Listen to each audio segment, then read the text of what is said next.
Pagbasa gikan sa basahon sa Henesis. Miingon kang Abraham ang Ginoo, hilabihan na ang mulo batok sa Sodoma ug sa Gomora, ug ang ilang sala dako kaayo. Busa mulugsong ako aron susihon kung tinuod ba ang mga mulo nga akong nadungog. Unya mibiya ang duha ka tawo ug mipadayon paingon sa Sodoma, apan nagpabilin ang Ginoo uban kang Abraham. Giduol ni Abraham ang Ginoo ug gipangutana, laglagon mo ba gayod ang mga walay sala uban sa mga makasasala? Pananglit adunay kalim-an ka tawo nga walay sala didto. Laglagon mo ba ang tibuok syudad? Dili mo ba kini pasayloon aron lamang pagluwas sa kalim-an ka tawo?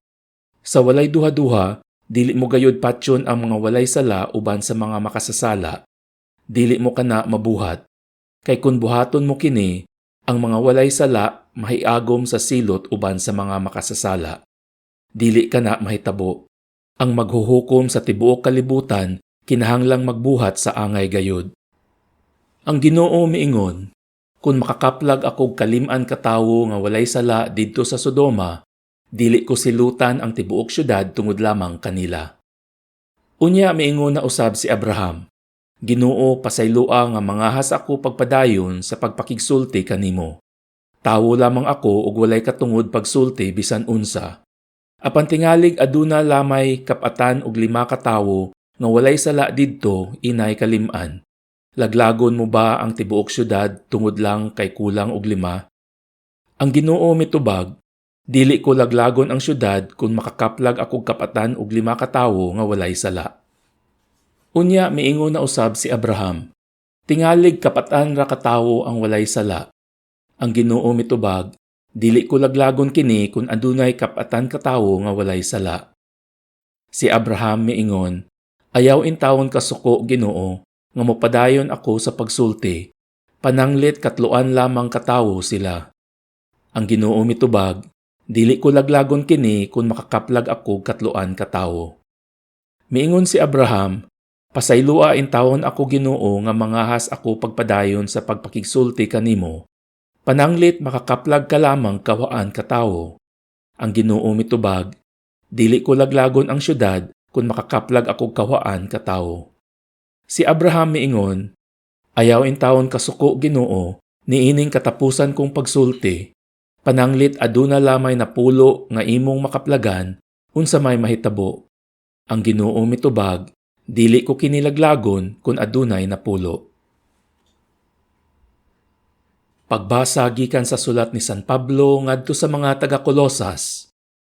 Mga igsuon, sa pagbunyag kaninyo gilubong kamo uban ni Kristo, ug sa pagbunyag usab kaninyo gibanhaw kamo uban ni Kristo pinaagi sa inyong pagtuo sa gahom sa Dios nga nagbanhaw kaniya.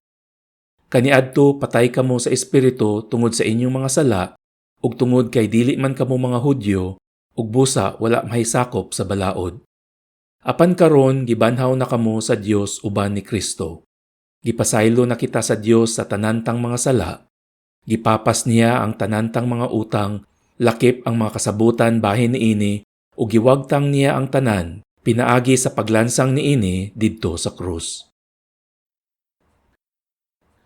Pagbasa gikan sa Ebanghelyo sumala ni San Lucas. Usa ni anak kay gayon, nagampo si Jesus didto sa usa ka dapit. Sa pagkahumanyag ampo, miingon ang usa sa iyang mga tinun-an, Ginoo, tudloi kami sa pagampo, ingon nga gitudloan ni Juan ang iyang mga tinun-an. Si Jesus miingon kanila, ingna ninyo niini pagampo. Amahan, simbahon unta ang imong ngalan, maghari ka unta kanamo, ihatag kanamo sa matag adlaw ang kalanon nga among gikinahanglan, ug pasaylua kami sa among mga sala, kay nagpasaylo kami sa tanan nga nakasala kanamo, ug ayaw kami ibutang sa lisod nga pagsulay. Ug miingon si Jesus sa iyang mga tinun-an, pananglit usa ka ninyo moadto sa balay sa usa ka higala sa tungang gabii, ug moingon kaniya, bay, pabaylo akog 3 ka buok pan, kay miabot sa amo ang usa ko ka higala nga nagpanaw ug wala gayud ako'y ikadalit kaniya.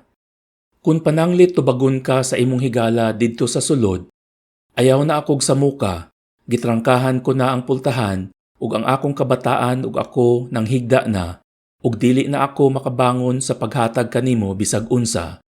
Unsa may imong buhaton? Sultihan ko kamo nga bisag higala kaniya, dili siya mobangon ug muhatag kanimog pan. Apan mobangon na lang siya ug muhatag kanimo sa tanan nga imong gikinahanglan, kay wala ka man maulaw sa pagpunay ug pangayo. Busa sultihan ko kamo, pangayo kamo ug kamo hatagan. Pangita kamo ug kamo makakaplag. Pagtuktok kamo ug ablihan ang pultahan alang kaninyo.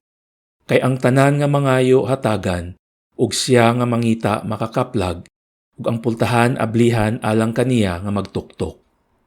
May usaba kaninyong mga amahan nga muhatag sa iyang anak og bitin kun siya mangayog isda, o muhatag ba kamo kaniyag tanga kun mangayo siyag itlog.